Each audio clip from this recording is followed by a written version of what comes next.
Hello everyone and welcome to this month's team brief video. Once again my daughter is acting as my producer despite being back at school. She's also given me a bit of a cold, so apologies if I sound a little croaky. In the video today I'm going to cover a brief update on our plans around campus reopening, a little update on the student experience programme, and then finally a brief update on the admissions position and our financial plans.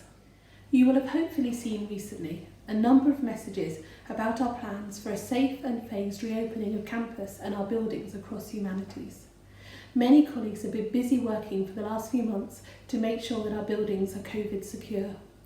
We'll be welcoming back a number of academic colleagues and professional services staff over the coming weeks as we commence face-to-face teaching and a small amount of on-campus PS support.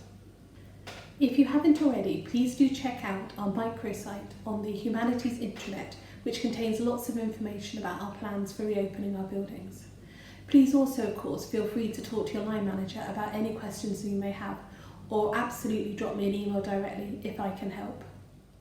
Whilst many of the activities relating to the Student Experience Programme were put on hold at the start of the COVID-19 pandemic, colleagues from within the programme team have been busy working throughout this period to progress as far as possible many of the technology and process elements, and also to complete a full replan of the programme.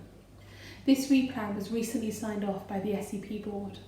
We'll be planning to communicate with colleagues what the next steps for the SEP programme will be and what it will mean for them from mid-October. So please do look out for updates from me as well as messages from the central SEP team.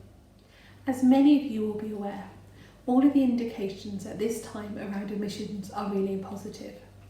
We've seen a significant increase on our Home EU intake as a result of the government U-turn on centre assessed grades. Also, all of the indications around PGT are really positive that we may see an above planned intake of students this year. This will obviously have operational impacts for professional services colleagues and academic colleagues, and there are considerable discussions taking place across the faculty leadership team and wider teams about how we mitigate these impacts in the coming weeks. Although all the signs are positive, it is still early days in terms of what the impacts might be for our financial planning. We're still focused on a prudent management of our finances and are keeping in place many of the controls around our other operating expenditure, our non-pay and our staffing.